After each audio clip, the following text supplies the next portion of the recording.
Hello everyone.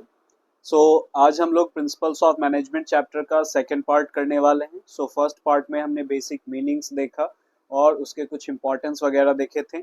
सो आज से हम लोग स्टार्ट करने वाले हैं scientific management and its techniques. So इस चैप्टर में हमें दो तरह के प्रिंसिपल्स ऑफ मैनेजमेंट पढ़ने हैं।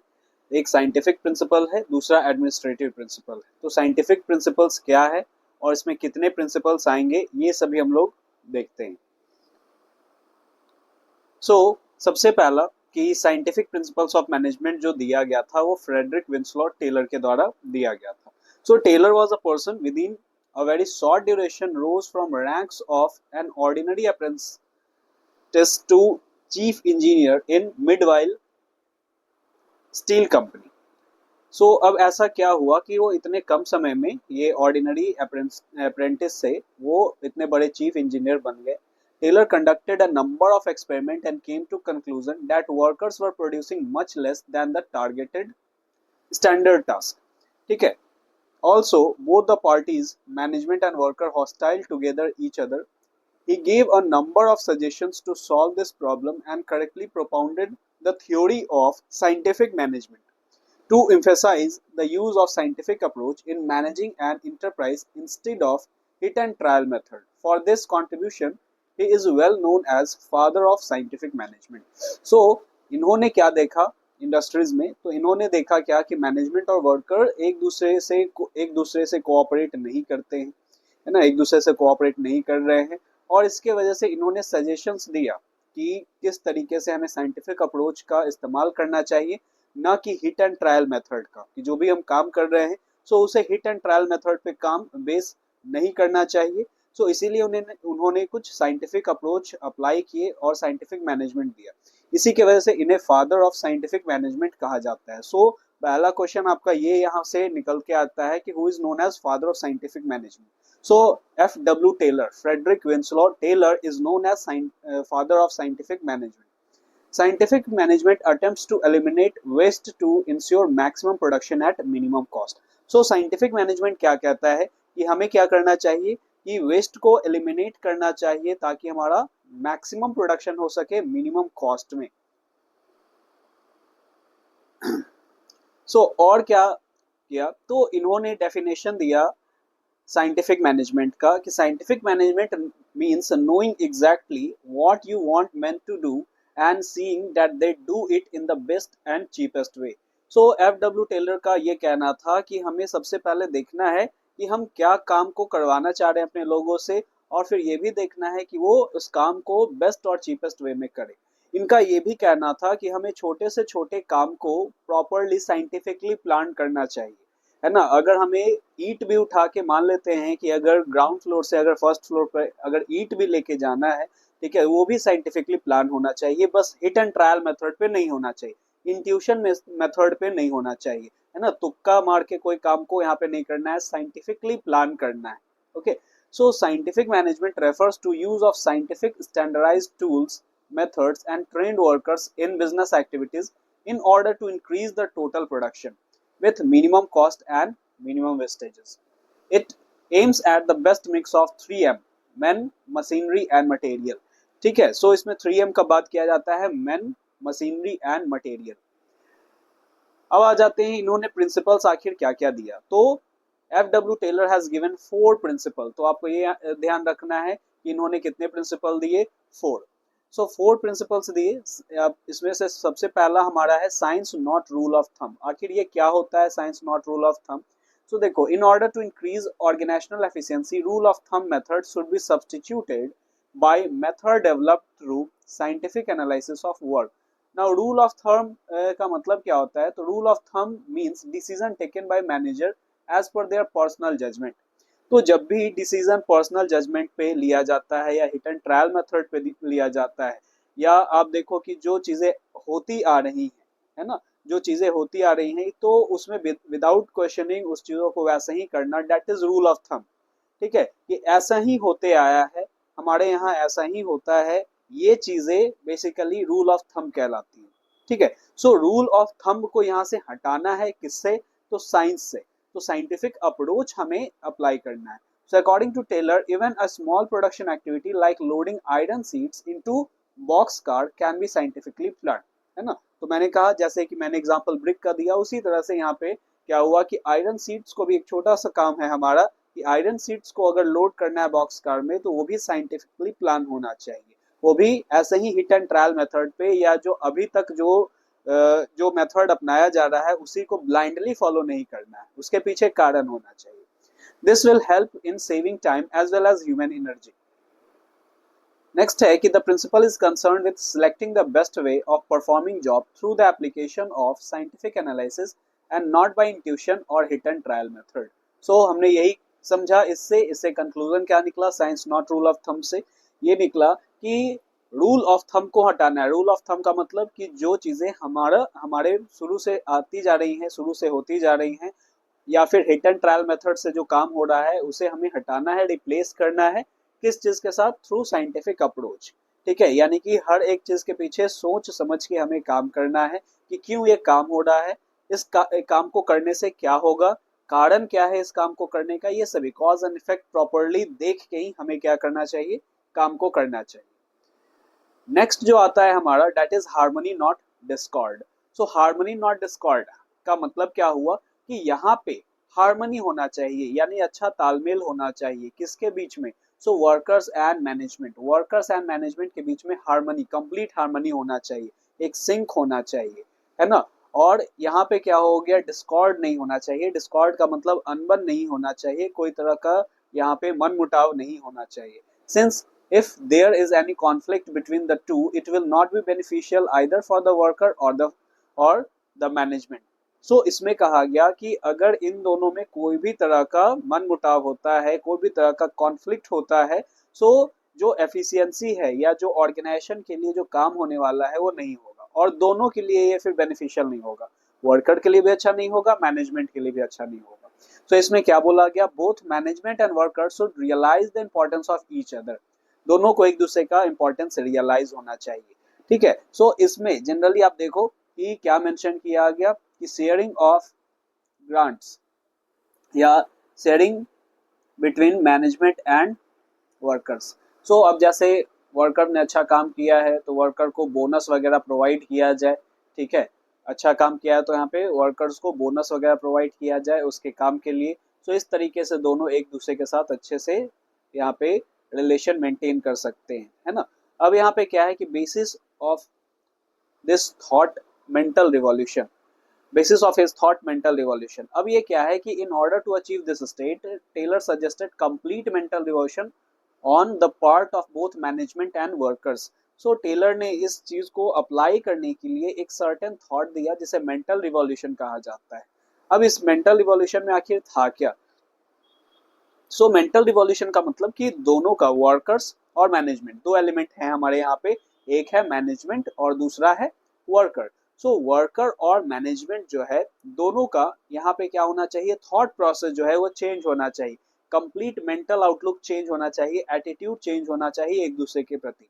इन्हें रियलाइज होना चाहिए कि we both are important for each other, है ना, हम दोनों एक दूसरे के लिए इम्पोर्टेंट है। अगर कोई भी इसमें एक दूसरे से अगर मनमुटाव करेगा या कॉन्फ्लिक्ट करेगा या यहाँ पे कोई भी तरह का अनबन होगा, सो ये एक दूसरे के लिए ही हार्मफुल होगा, है ना। कि अगर वर्कर ढंग से काम नहीं कर रहा है या काम वहाँ पे बातों को नहीं मान रहा है, सो वर्कर को भी अल्टीमेटली यहाँ पे फेस करना पड़ेगा। कैसे फेस करना पड़ेगा, प्रोडक्शन कम होगा, प्रोडक्शन कम होगा तो सेल्स कम होगा, हमारे ऑर्गेनाइजेशन का एफिशिएंसी डाउन होगा, और अल्टीमेटली ऐसा भी हो सकता है कि हमारा क्या हो जाए कि जो कंपनी का रेपुटेशन डाउन हो जाए, इसके वजह से बिजनेस बंद भी हो सकता है ना। तो वर्कर की वजह से मैनेजमेंट को तो नुकसान हुआ ही हुआ, वर्कर को भी नुकसान हुआ, और ऑर्गेनाइजेशन को तो हर हाल में होगा ही होगा नुकसान। तो ऑर्गेनाइजेशन के लिए सही ये है कि जो भी वर्कर्स हैं और मैनेजमेंट है दोनों आपस में अच्छा एक कोऑर्डिनेशन बना के रखें, है ना, हार्मनी मेंटेन करें।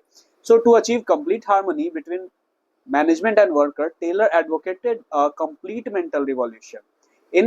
It involves a complete change in mental outlook and attitude of workers and management towards one another for competition to cooperation. So competition की भावना से हटके cooperation की भावना यहाँ पे आनी चाहिए। The management should create pleasant working condition and workers should work with devotion and loyalty. Instead of fighting over distribution of profit, they must focus on attention on increasing it, है ना। तो ये आगे जो प्रॉफिट के distribution पे जो झगड़ते रहते हैं डिस्ट्रीब्यूशन ऑफ प्रॉफिट पे, तो इन्हें ये छोड़ के प्रॉफिट कैसे बढ़ाया जाए उस पर फोकस करना चाहिए, ताकि ऑटोमेटिकली ये चीज हो जाए, है ना। प्रॉफिट बढ़ेगा तो ऑटोमेटिकली जो सैलरी है, वेजेस है सभी का, वो बढ़ जाएगा। Next, cooperation not individualism. So third principle हमारा कोऑपरेशन नॉट इंडिविजुअलिज्म आता है। आखिर ये क्या है? So first of all it is an extension of principle harmony not discord. जो अभी हमने पढ़ा हार्मनी नॉट डिस्कॉर्ड, उसी प्रिंसिपल का ये एक्सटेंशन है। और इसमें क्या बोलता है कि it lays emphasis on mutual cooperation between workers and management. Cooperation, mutual confidence, sense of goodwill should prevail among both managers as well as workers.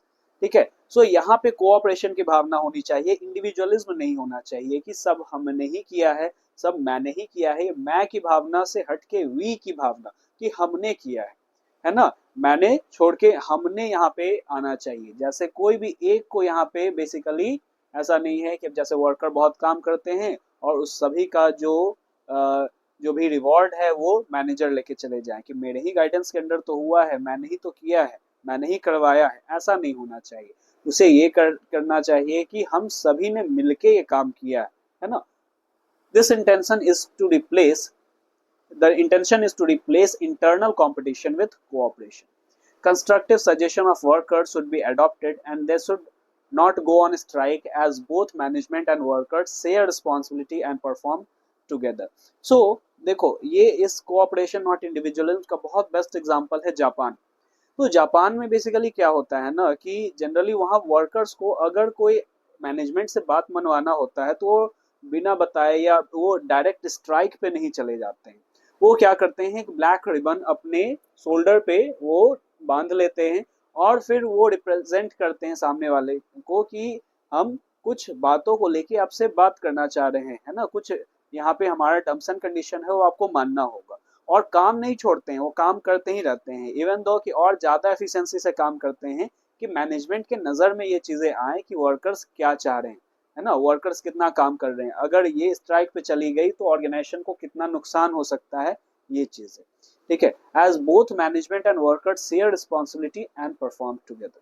So Japan तो बेस्ट एग्जांपल है। उसी तरह से हर जगह का ये एग्जांपल सेट होना चाहिए कि इन्हें एक तो सबसे पहला क्या है कि workers should adopt and they should not go on strike. पहला है कि स्ट्राइक पे नहीं जाए, और वर्कर का जो कंस्ट्रक्टिव सजेशंस है वो भी मैनेजमेंट को मानना चाहिए।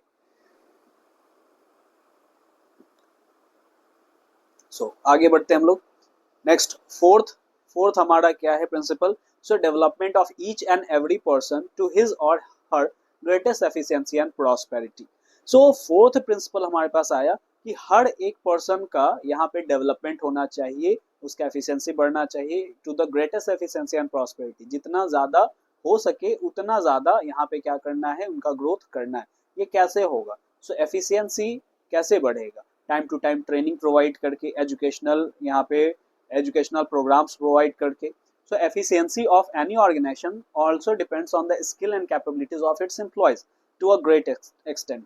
जो एम्प्लॉयज है, अगर उसे प्रॉपर ट्रेनिंग, नए नए चीज़ों के लिए जो प्रॉपर ट्रेनिंग नहीं दी जाएगी, मॉडर्नाइजेशन जैसे जैसे आ रहा है, इनोवेशंस जैसे जैसे आ रहा है, नई नई स्किल्स को अगर नहीं सिखाया जाएगा, कैपेबिलिटीज बूस्ट नहीं किया जाएगा, तो फिर ऑर्गेनाइजेशन इनएफिशिएंट होते चला जाएगा।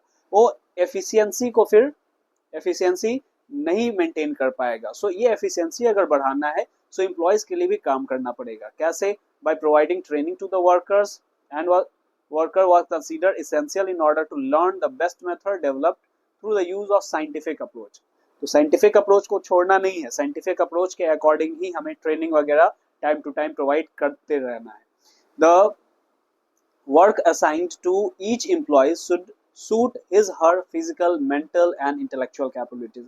तो ये भी सूट करना चाहिए। ऐसा नहीं है कि बहुत ज्यादा एडवांस, वो अगर उसे बेसिक नहीं आता है और बहुत ज्यादा एडवांस ट्रेनिंग की जा रही है, तो ऐसा भी नहीं होना चाहिए। वो सुटेबल होना चाहिए उसके physical, mental and intellectual capabilities के। ठीक है। अभी तक हमने 4 प्रिंसिपल्स देख लिया। There are 4 principles of management, है ना, विच मैनेजमेंट, तो 4 principles of scientific management which was given by F.W. Taylor. ठीक है, सो पहला क्या था, रिकैप कर सकते हैं। तो पहला क्या था हमारा, science not rule of thumb. Second क्या था, हार्मनी नॉट डिस्कॉर्ड। थर्ड क्या था, कोऑपरेशन नॉट इंडिविजुअलिज्म। और फोर्थ हमारा क्या है, development of each and every person to his or her greatest efficiency and prosperity. ठीक है, ये थोड़ा सा लंबा है तो इसे ध्यान रखना है, याद रखना है। ठीक है, और ये चारों बहुत इंपॉर्टेंट है और आसान भी है काफी। अब यहाँ पे आते हैं कि टेक्निक्स ऑफ साइंटिफिक मैनेजमेंट। उसी तरह से F.W. टेलर ने जैसे प्रिंसिपल्स दिया तो टेक्निक्स भी दिया साइंटिफिक मैनेजमेंट का। सो पहले टेक्निक का नाम क्या है, फंक्शनल फोरमैनशिप। तो फंक्शनल फोरमैनशिप आखिर क्या होता है और फोरमैन किसे कहते हैं। So foreman belongs to operational management. सबसे पहला, foreman belongs to operational management. Now what is operational management. So आपने फर्स्ट चैप्टर में देखा levels of management. So levels of management में हमारा टॉप, मिडिल और बॉटम आता है। सो बॉटम लेवल को ही ऑपरेशनल मैनेजमेंट कहते हैं। सो बॉटम लेवल यानी ऑपरेशनल मैनेजमेंट से बिलोंग करता है फोरमैन। और ये क्या है, हाईएस्ट रैंकिंग वर्कर है ना, हाईएस्ट रैंकिंग वर्कर फोरमैन को कहा जाता है। And he is centre around whom entire production planning implementation and control revolve। तो ये वो मेन पर्सन है जिसके around production, planning, implementation and control सभी इसके इर्द गिर्द घूमता है ना, इसी के निगरानी में, सुपरविजन में ये सभी चीजें होती हैं। So functional foreman is extension of principle of specialization. So principle of specialization आखिर क्या है, अब ये आगे आप देखोगे। स्पेशलाइजेशन का मतलब कि हमें जो काम करवाने हैं ना वो स्पेशलाइज्ड पर्सन से करवाने हैं, जो एक्सपर्ट है उस फील्ड में। ठीक है, सो अगर मान लेते हैं अगर कोई टीचर साइंस पढ़ाता हो और उसे बिजनेस स्टडीज दे दिया जाए, या इंग्लिश पढ़ाता हो वो बिजनेस स्टडीज दे दिया जाए, तो अब वो क्या पढ़ा पाएगा, क्या उसके पास बिजनेस से रिलेटेड जानकारी है, क्या उसने उस तरह से रिसर्च किया है पढ़ाने को लेके कि नहीं। सो स्पेशलाइजेशन ये कहता है कि जो भी काम हमें करवाना है वो स्पेशलाइज्ड पर्सन से, एक्सपर्ट पर्सन से करवाना चाहिए, ना कि किसी को भी वो काम सौंप देना चाहिए। ठीक है, सो फंक्शनल फोरमैनशिप वही प्रिंसिपल्स ऑफ स्पेशलाइजेशन का एक्सटेंशन है। इसमें क्या कहा जाता है कि in this technique Taylor suggested separation of planning and execution function. So इस टेक्निक में टेलर ने क्या किया, प्लानिंग और एग्जीक्यूशन फंक्शन को अलग कर दिया। ठीक है, प्लानिंग और एग्जीक्यूशन एक नहीं, प्लानिंग के लिए अलग और एग्जीक्यूशन के लिए अलग। Sorry, so he suggested under factory manager there should be planning incharge and production incharge. इन्होंने सजेस्ट किया क्या कि जो फैक्ट्री मैनेजर है, तो फैक्ट्री मैनेजर के अंडर दो तरह के यहाँ पे क्या होंगे, एम्प्लॉयज होंगे। सो दो तरह के वर्कर होंगे, एक को प्लानिंग इंचार्ज कहा जाएगा और दूसरे को प्रोडक्शन इंचार्ज कहा जाएगा। सो प्लानिंग इंचार्ज का काम क्या रहेगा, प्लानिंग से रिलेटेड, कि वर्क एरिया में प्लान से रिलेटेड, और प्रोडक्शन इंचार्ज का काम रहेगा कि एक्चुअल उसको एग्जीक्यूट करवाने का। ठीक है, in other words, to improve the quality of supervision of worker at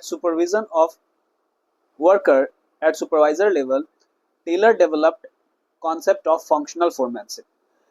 So इसमें आखिर था क्या, there are 8 types of specialized professional, 4 under planning and 4 under execution, who to keep watch on all workers to extract optimum performance। So इसके अंदर क्या हुआ, चलो देखते हैं।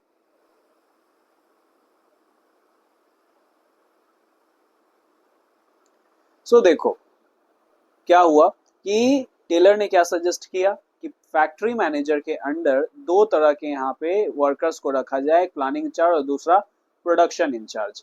ठीक है, प्लानिंग इंचार्ज और प्रोडक्शन इंचार्ज, तो प्लानिंग इंचार्ज के अंडर 4 तरह के वर्कर्स होंगे और प्रोडक्शन में 4 तरह के वर्कर होंगे। प्लानिंग इंचार्ज का काम रहेगा क्या, कि प्लान करना, है ना, जो भी वर्क परफॉर्म होने वाला है उससे प्री प्लानिंग का काम करना, ये प्लानिंग इंचार्ज का काम रहेगा। उसमें भी 4 तरह के अलग अलग तरह के हमारे पास यहाँ पे वर्कर्स होंगे।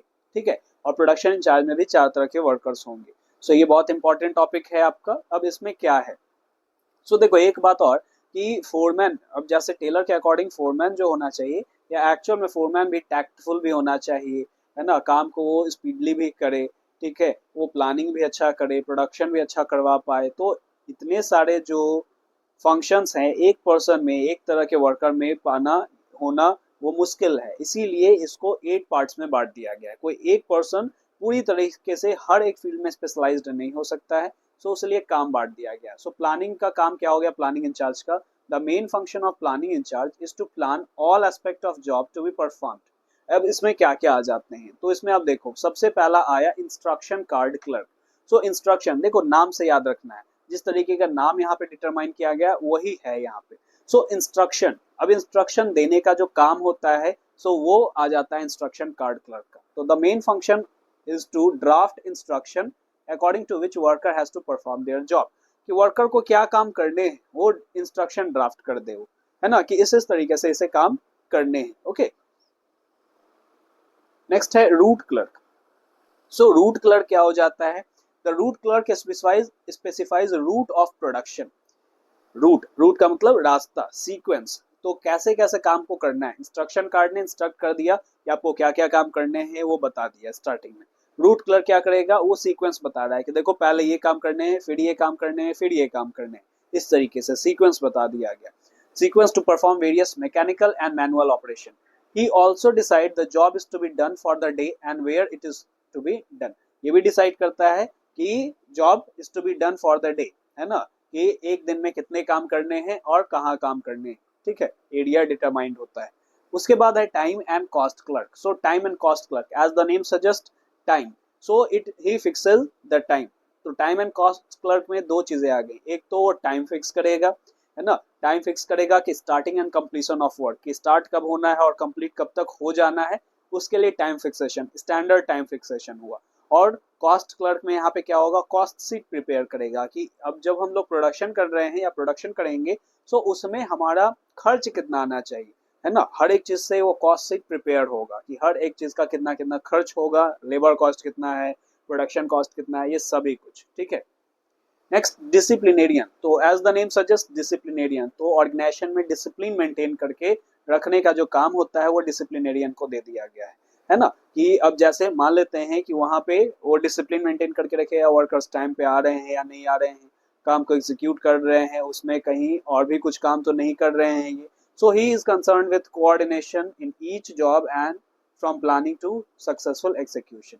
सो ये हो गया चार प्लानिंग इंचार्ज में, instruction card clerk, route clerk, time and cost clerk and disciplinarian.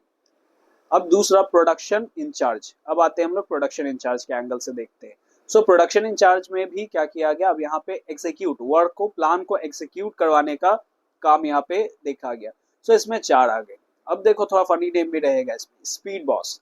Speed boss क्या हो गया, he is responsible for timely and accurate completion of job, है ना। सो टाइमली हमारा काम हो जाना चाहिए और एक्यूरेटली भी होना चाहिए काम, ठीक है। He check whether work is progressing as per schedule or not, ठीक है, वो ये भी देखेगा शेड्यूल के अकॉर्डिंग काम हो रहा है या नहीं हो रहा है। सो टाइमली कंप्लीशन होना चाहिए और एक्यूरेट कंप्लीशन होना चाहिए, ये सभी जिम्मेदारी स्पीड बॉस का है। दूसरा है गैंग बॉस। अब देखो नाम तो बड़ा लग रहा है कि गैंग बॉस, है ना, लेकिन अब इसका काम क्या है देखो, he is responsible for keeping tools and machines ready.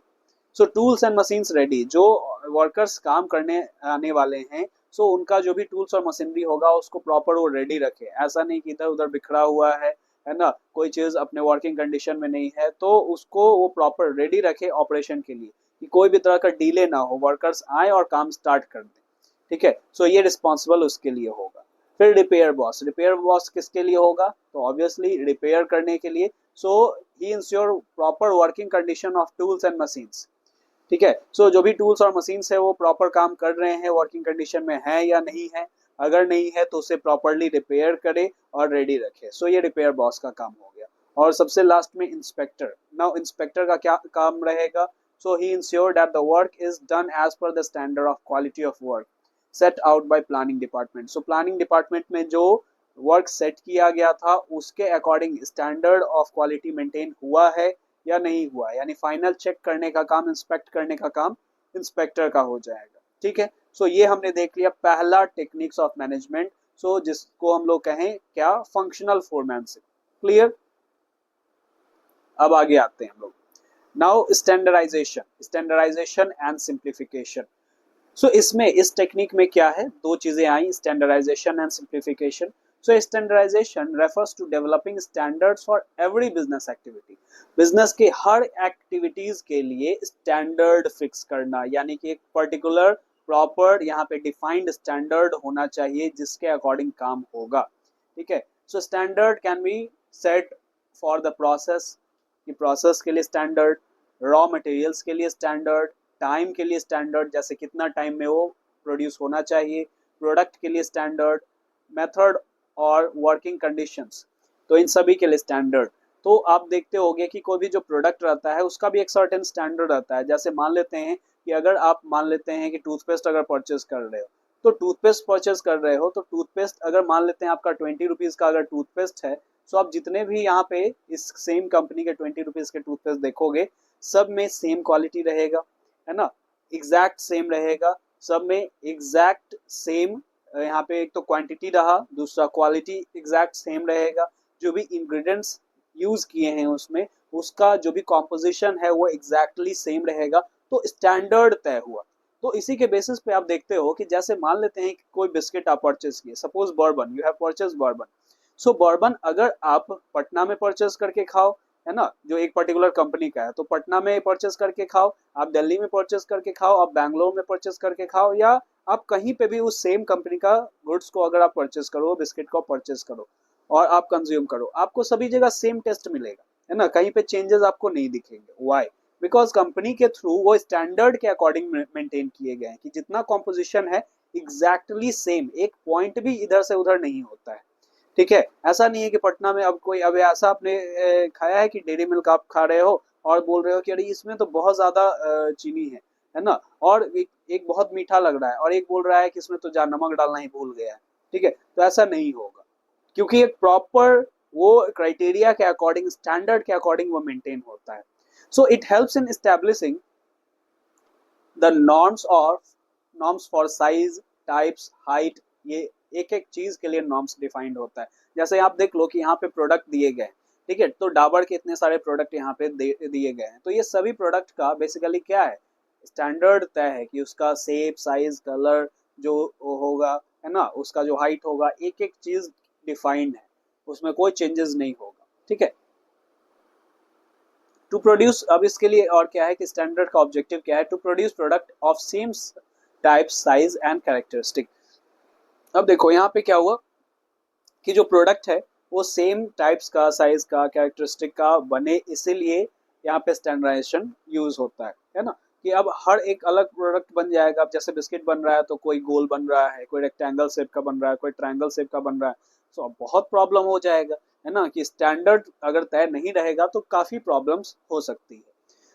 Next है to provide for interchangeability of manufactured part and product को, तो जो भी प्रोडक्ट है हमारा, जैसे बाइक हो गया, सो स्टैंडर्ड से बने हैं तो इसीलिए हर जगह उसका जो स्पेयर पार्ट्स है वो मिल जाता है और वो स्पेयर पार्ट्स उसमें लग जाएगा। अब जितना ज्यादा वेरिएशन होगा, हर बार अगर चेंज हो जाएगा तो वो जो एक्चुअल स्पेयर पार्ट है वो इंटरचेंजेबल होने में प्रॉब्लम हो जाएगा। तो इंटरचेंजेबल, अब जैसे एग्जांपल के तौर पे आप देख लो कि जितने भी मोबाइल फोन्स हैं, सो मोबाइल फोन्स में जो वो चार्जिंग पॉइंट्स हैं, है ना, सो चार्जिंग स्लॉट जो दिया रखा है, अब देखोगे टाइप सी, सभी का टाइप सी, तो किसी का भी वो जो डेटा केबल है यूज हो जाता है हमारा, क्योंकि सभी एक स्टैंडर्ड से अपनाए गए हैं कि इंटरचेंजेबल हो सके, है ना। To set up standard of performance of man and machines, तो मैन और मशीन्स के लिए भी स्टैंडर्ड तय करना, ये स्टैंडर्डाइजेशन का काम होगा। नेक्स्ट है सिंप्लीफिकेशन, ये बहुत इंपॉर्टेंट है, तो इसके लिए हम लोग एक केस स्टडीज भी देखेंगे। तो सिंप्लीफिकेशन आखिर कहा क्या, किसे जाता है, so it refers to eliminating superfluous various varieties of product और services, it results in saving of cost of labor, machines and tools. It lead to fuller utilization of equipment and increase in turnover. It aims at discarding unnecessary diversity of product. It helps in reducing labor, machine and tools. अब यहाँ पे देखो क्या कहा गया simplification का मतलब, कि अननेसेसरी जो वेराइटीज ऑफ प्रोडक्ट्स हैं उसे हमें क्या करना है, हटाना है, एलिमिनेट करना है। उसे क्या फायदा होगा, अभी इस केस स्टडी के अकॉर्डिंग हम लोग देखते हैं। सो आपको स्क्रीन पे क्या दिख रहा है, स्क्रीन पे दिख रहा है डव, है ना, ये दिख रहा होगा कि सभी डव के शैम्पू या कंडीशनर है ना, सपोज ये आप इसको शैम्पू ही समझो, ये शैम्पू है, ठीक है।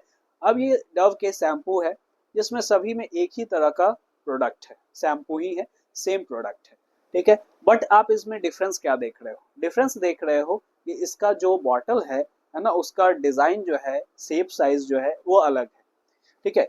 सो हुआ क्या, एक समय में डव ने एक कंट्री में क्या किया, डव ने एक कंट्री में ये एक एक्सपेरिमेंट किया। क्या किया, सो उसने स्टार्ट किया कि जो भी लोग क्या करेंगे, अब जो शैम्पू परचेज करने हैं तो they should purchase according to their body type, है ना।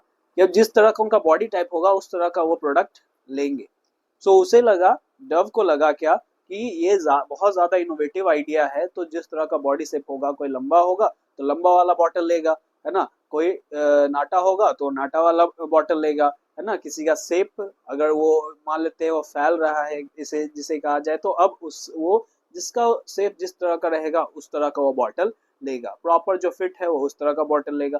अब ये चीजें लोगों को ऑफेंड कर गई, है ना, कि this is kind of body shaming, है ना। सो अब ये क्या होगा कि आप हमारे बॉडी शेमिंग यहाँ पे आप बॉडी पे कमेंट्स कर रहे हो या परचेज होगा तो लोग अलग नजरिए से देखेंगे उन चीजों को, ठीक है। सो लोगों ने बॉयकॉट कर दिया डायरेक्ट। अब बॉयकॉट कर दिया तो तुरंत जितना भी प्रोडक्ट डव ने मार्केट में सेंड किया हुआ था, है ना, मॉल्स में, वो सभी को वापस ले लिया कि सभी वापस लिया जाए। और फिर स्टैंडर्ड जो बॉटल थे, स्टैंडर्ड एक तरह का बॉटल, वो क्या हुआ, यूज किया गया कि इसी को स्टैंडर्ड माना जाए और इसी तरह के अब कोई शेप में चेंजेस ना हो। अगर हो भी तो ये ना बताया जाए, ये ना बोला जाए, अब मतलब जैसे मान लेते हैं इसी बॉटल को चूज किया जाए तो कुछ बता के नहीं कि आपके बॉडी के अकॉर्डिंग है, ऐसा नहीं, तो it is kind of offending, है ना। सो ऑफेंड नहीं करना है। सो डव का ये मार्केट फेलियर रह गया, ठीक है। सो ये मार्केट फेलियर से हमें सिंप्लीफिकेशन पता चला कि अननेसेसरी, अब देखो अननेसेसरी ही हुआ ना कि प्रोडक्ट सेम है सभी में, ठीक है, प्रोडक्ट सभी में सेम है, लेकिन अब ये जितने भी तरह के बॉटल्स आप स्क्रीन पे देख रहे हो उन सभी को बनाने के लिए अलग अलग मशीन्स का इस्तेमाल किया जाएगा, है ना, इसके अलग अलग शेप को देने के लिए अलग अलग मशीन्स का इस्तेमाल होगा, तो हमारा कॉस्ट बढ़ जाएगा, लेबर कॉस्ट बढ़ जाएगा, मशीन कॉस्ट बढ़ जाएगा, ज्यादा टूल्स लगेंगे, जबकि प्रोडक्ट अंदर का सेम है ना। सिर्फ बॉटल्स को डिजाइन करने के लिए हमें अलग मशीन्स ये सभी ऑपरेट करने होंगे, और इसका जो अननेसेसरी एक्टिव जो एक तो मार्केटिंग स्ट्रेटेजी भी था वो भी फेलियर था, और दूसरा इसमें जो खर्च लगे वो भी। सो सिंप्लीफिकेशन इसने अपनाया अल्टीमेटली कि एक तरह का जो भी अननेसेसरी प्रोडक्ट है सभी को कैंसिल कर दो, है ना, ये नहीं दिया जाएगा, ये नहीं सेल किया जाएगा, और एक तरह के प्रोडक्ट सेल किए जाए, ठीक है। So that is simplification. Next है work study. So work study, systematic ढंग से वर्क हो हमारा, है ना, इसके लिए वर्क स्टडी किया गया, एक टेक्निक दिया गया है, इसमें तीन तरह या इसमें चार तरह के स्टडी है, method study, motion study, time study and fatigue study. So अब जैसे जैसे नाम कह रहा है उसी के अकॉर्डिंग हमें ये देखना है, ठीक है। So method study, so method study क्या हो गया, there are various methods for completing any job. So एक काम को करने के बहुत सारे तरीके हो सकते हैं। The main objective of this technique is to find the best method of doing a particular job. जैसे मान लेते हैं आपको यहाँ से पटना जंक्शन जाना है, आप अपने जहाँ पे भी हो वहां से आपको पटना जंक्शन जाना है, ठीक है, या आपको यहाँ से आपको कहाँ जाने हैं, आपको बैंगलोर जाने हैं, आपको केरला जाना है, ठीक है। अब जाने का बहुत तरीका हो सकता है ना, there are various methods to go. So अगर आपको यहाँ से पटना जंक्शन ही अगर जाना है, सो आप क्या करोगे, आप सोचोगे चलो पैदल चलते हैं, पैदल कौन सोचेगा, जो उसके बगल में रहता है ना, वो सोच सकता है कि इसे पैदल भी जा सकते हैं, ठीक है, या और भी थोड़ी दूर पे भी जो रहता है वो भी काइंड ऑफ सोच सकता है। दूसरा कि दोस्त को बुला लेते हैं, दोस्त के साथ चले जाएंगे, है ना। तीसरा कि बाइक से चले जाते हैं, वहाँ पे बाइक पार्क कर देंगे और अपना काम करेंगे, जहाँ पे भी जाना है वहाँ चले जाएंगे, और फिर जब आएंगे वहीं से बाइक उठाएंगे और आ जाएंगे, ठीक है। फिर और क्या हो सकता है कि बस से चले जाते हैं, है ना। और क्या हो सकता है कि टैक्सी बुक कर लेते हैं, ओला उबर ये कर लेते हैं, है ना। फिर और क्या हो सकता है, तो मल्टीपल तरीके, ऑटो से भी आप जा सकते हो। तो अब ये मल्टीपल तरीके हैं, अब उसमें से आपको बेस्ट चूज करना है। तो बेस्ट का मतलब क्या, कि बेस्ट का मतलब कि हमारा कॉस्ट कम से कम लगे और एफिशिएंसी ज्यादा से ज्यादा आए, ठीक है, दैट इज बेस्ट। सो यहाँ पे भी यही बोला गया कि ऑर्गेनाइजेशन में एक काम को करने का, एक चीज को प्रोडक्शन करने का मल्टीपल मेथड्स हो सकता है। सो पहले तो उस मल्टीपल मेथड्स को चूज करना, मतलब देखना, एनालाइज करना कि कौन कौन सा मेथड है, ए है, बी है, सी है, ऐसे करके मान लेते हैं तीन ऑप्शन है। अब तीन ऑप्शन में से हमें चूज करना है कि अच्छा ये बी वाला बहुत सुटेबल है, जिसमें हमारा कॉस्ट भी कम आ रहा है, कॉस्ट भी कम लग रहा है, और हमारा क्या हो रहा है, इससे आउटपुट भी ज्यादा आ रहा है, ठीक है। सो ये हमारा बेस्ट मेथड होगा। तो इसी तरह से बेस्ट मेथड हमें चूज करना है अकॉर्डिंग टू मेथड स्टडी।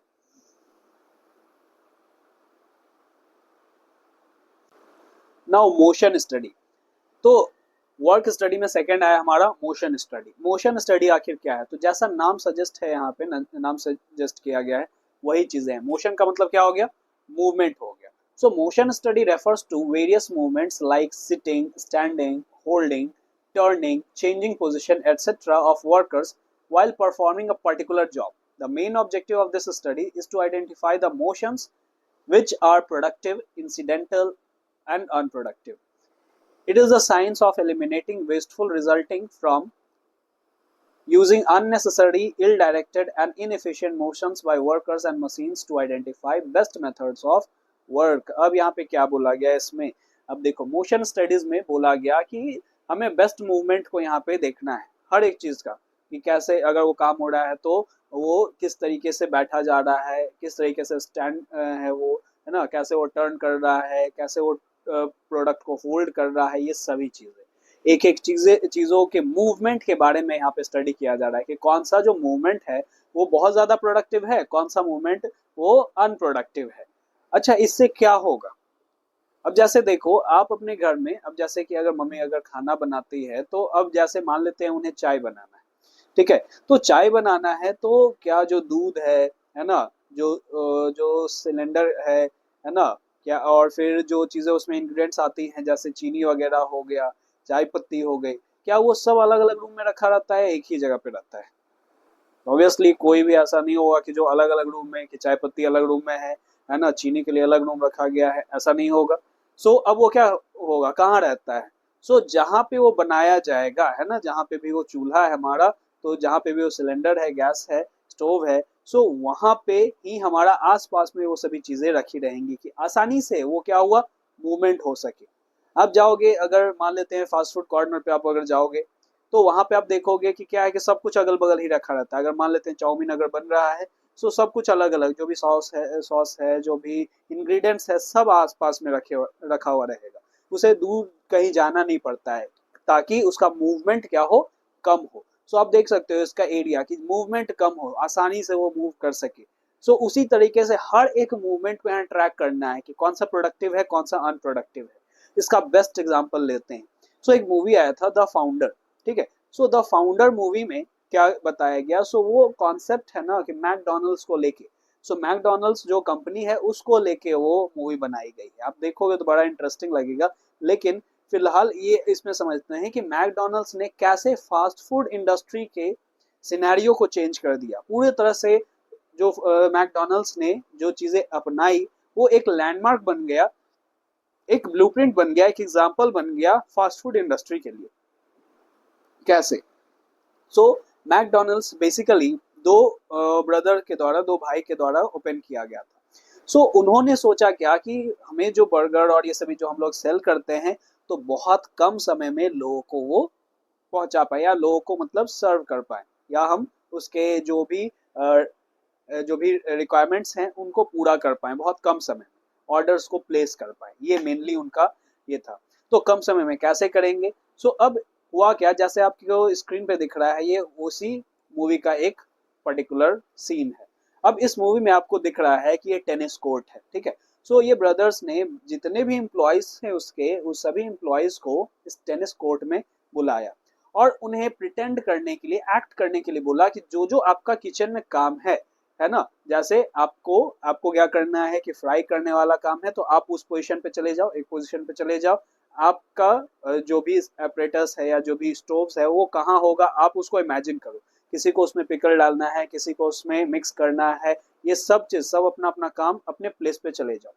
उसी तरीके से यहाँ पे ऑर्डर दिया गया कि आप इधर उधर शिफ्ट करो, ठीक है। उसी तरीके से डिजाइन किया गया, देखा गया कि वर्कर किस तरीके से काम करे, बस प्रिटेंड करने के लिए बोला गया और फिर न्यू तरीके से डिजाइन किया गया, है ना, कि वर्कर्स का प्लेस कहाँ होना चाहिए, ये वर्कर यहाँ पे रहे, है ना, ये वर्कर यहाँ पे रहे, ये इसके बगल में ये रहे, इसके बगल में ये रहे, इसके बगल में ये, है ना, इस तरह से ये एक सर्टेन क्या हो गया, बन गया, ठीक है, इस तरीके से। और फिर तुरंत यहाँ पे क्या कर दिया जाए, यहाँ पे काउंटर होगा और सर्व कर दिया जाए, ठीक है। अब ये चीजें क्या हुई कि ये इस तरह से सक्सेसफुल हुआ ये बर्गर ओनली 30 सेकेंड्स में ऑर्डर प्लेस कर दे रहा था। तो इसमें एक सीन दिखाया गया कि एक पर्सन आता है काउंटर पे और उसने एक सर्टेन बर्गर कोक और ये सभी ऑर्डर करता है, ठीक है। और जैसे ही ऑर्डर करता है विद इन 30 सेकेंड्स, 30 सेकेंड्स कितना होता ही है कि विद इन 30 सेकेंड्स उसके ऑर्डर को उसके काउंटर पे रख दिया जाता है। वो शॉक्ड हो जाता है कि वो फिर कंफ्यूज भी होता है। वो बोलता है कि शायद ये मेरा नहीं है, मैंने तो अभी ऑर्डर ही किया है। क्योंकि उस जगह पे जहाँ पे वो रह रहा था तो वहाँ पे प्रोडक्ट को आने में 20 to 30 मिनट्स लगते थे। आपने अभी ऑर्डर किया तो 20 to 30 मिनट्स के बाद वो ऑर्डर आ रहे थे। तो वो देख रहा था, जनरली वो बाहर ही खाना खाता था, तो वो देखता था कि 20 to 30 मिनट्स लगता था और अभी मैंने ऑर्डर ही किया है और तुरंत मेरे काउंटर पे ये आ गया। सो वहाँ पे जो एम्प्लॉय होता है वो उसके कंफ्यूजन को क्लियर करता है कि नहीं, दिस इज योर ऑर्डर, आपने ये किया था ना, है ना, आपने ये बर्गर, आपने ये कोक और ये चीज किया था। बोलता है या exactly, I have order the same, but how. उसके दिमाग में एक सवाल था कि कैसे ये हुआ। सो ये हुआ, एक बहुत बेस्ट एग्जांपल है मोशन स्टडी का, ठीक है। आप जाके उस मूवी को देख भी सकते हो, द फाउंडर, उससे काफी तरह की सीख मिलेगी आपको। एक तो मैंने ये बताया और बहुत अलग अलग तरह का आपको वहां पे उस मूवी में देखने को मिलेगा। The movie name is the founder, ठीक है। नेक्स्ट, सो हम लोग पढ़ाई के साथ साथ मूवीज का भी डिस्कशन करेंगे अब से, है ना। मूवीज काफी चीजें हम लोगों को सिखाती है, ठीक है। सो मूवीज भी देखा करो, उससे बहुत सारी जानकारी आपको मिलेगी, ठीक है। नेक्स्ट है टाइम स्टडी। सो टाइम स्टडी क्या है, तो एक स्टैंडर्ड टाइम होना चाहिए किस चीजों के लिए। So it determines the standard time taken to perform a well defined job. The standard time is fixed by taking several readings of a specific task. तो कोई भी काम को करने का एक स्पेसिफिक जो टाइम है हमारा स्पेसिफाइड कि इतने समय में ये हो जाना चाहिए। तो time fixation, standard time fixation time study के लिए हमारा किया गया, ठीक है। सो टाइम स्टडी के अंडर क्या होगा, स्टैंडर्ड टाइम फिक्सेशन होता है ना। नेक्स्ट आगे बढ़ते हैं हम लोग। नेक्स्ट है फैटिग स्टडी, जो बहुत इंपॉर्टेंट है और इंटरेस्टिंग भी है। सो फैटिग का मतलब क्या हो जाता है, थकान, है ना। सो फैटिग स्टडी, अब वर्कर्स एक्चुअल जो वर्किंग एरिया है उसमें कब वो थक रहे हैं, है ना। So fatigue study seeks to determine time and frequency of rest intervals in completing a task. एक काम को पूरा करने के लिए वो कितना इंटरवल का उन्हें जरूरत है ना, ये पढ़ना, कितना टाइम का जरूरत है, कितना फ्रीक्वेंसी का जरूरत है, ठीक है। कि कितना फ्रीक्वेंसी यानी कितने बार उसे यहाँ पे हमें क्या करना है, उसे बीच बीच में इंटरवल्स देने हैं, है ना। जैसे टी ब्रेक हो गया, लंच ब्रेक हो गया, ये सभी ब्रेक्स कितने देने हैं, है ना। वो हमें टाइम डिटरमाइन करना है और फ्रीक्वेंसी कितना कितना समय पे, है ना, और फ्रीक्वेंसी क्या होना चाहिए ये तय करना है। ये क्यों ऐसा किया जाता है, क्योंकि आप देखोगे ये कॉन्सेप्ट हर जगह है।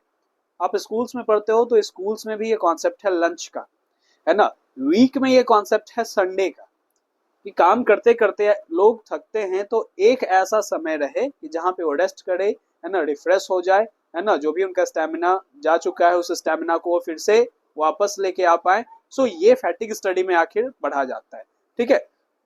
सो टाइम स्टडी, यहाँ फैटिग स्टडी में टाइम और फ्रीक्वेंसीज ऑफ रेस्ट को डिटरमाइन किया जाता है।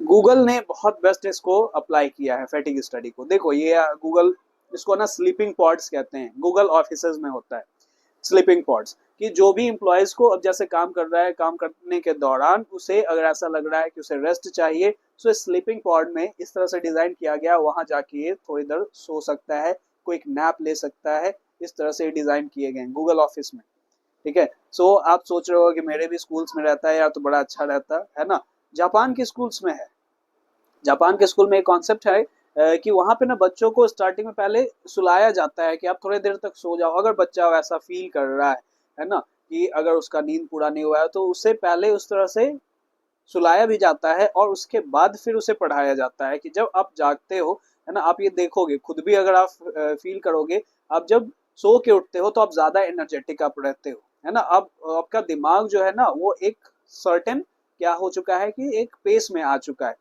अब आप जब पढ़ोगे तो आप ज्यादा देर तक कॉन्सेंट्रेट कर पाओगे, है ना। बहुत लोग बोले हैं कि सर दिन भर तो नींद ही आते रहता है, ठीक है। सो उसका भी उपाय अलग है। सो आप एक्सरसाइजेस की कमी है आपके लाइफ में, सो वो भी करना चाहिए। सो फैटिग स्टडी हो गया हमारा। नाउ डिफरेंशियल पीसवेज सिस्टम, ये फोर्थ टेक्निक है हमारा, ठीक है, डिफरेंशियल पीसवेज सिस्टम। सो डिफरेंशियल पीसवेज सिस्टम में क्या है, ये बहुत आसान है, थोड़ा सा दिख रहा है कि ये बहुत सारी चीजों को इंक्लूड कर रहा है, लेकिन काफी आसान है डिफरेंशियल पीसवेज सिस्टम। अब इसमें होता क्या है कि this system links the wages and productivity. ये सिस्टम के अकॉर्डिंग प्रोडक्टिविटी और वेज को लिंक कर दिया गया है ना। वेजेस का मतलब क्या है, हो रहा है कि पर डे जो वर्कर्स को जो मिल रहे हैं वो वेजेस हो गया, ठीक है, और प्रोडक्टिविटी को भी लिंक कर दिया गया। इस सिस्टम में एक स्टैंडर्ड बनाया गया। The standard output per day is established and 2 piece rates are used, higher for those who achieve up to and more than standard output, that is efficient worker, and the lower is inefficient or slow workers। देखो सबसे पहला क्या किया गया, एक standard तय किया गया है ना, एक स्टैंडर्ड तय किया गया। जैसे एग्जांपल में हम लोग देख लेते हैं, स्टैंडर्ड टास्क इज 10 यूनिट, ये वर्कर्स को 10 यूनिट्स का प्रोडक्शन करना है, और इसमें बोला गया कि जो वर्कर 10 यूनिट या उससे ज्यादा प्रोडक्शन करता है वो एफिशिएंट वर्कर के कैटेगरी में आएगा, और जो वर्कर इनएफिशिएंट यानी कि 10 से कम, 10 यूनिट स्टैंडर्ड माना गया है, तो 10 से कम अगर प्रोडक्शन कर रहा है, ठीक है, सो वो इनएफिशिएंट वर्कर के कैटेगरी में आएगा। तो दोनों में डिफरेंस क्या होगा कि एफिशिएंट को यहाँ पे अब देखो कि रेट दिया गया कि रेट आर 50 पर यूनिट्स फॉर प्रोड्यूसिंग 10 यूनिट्स और मोर।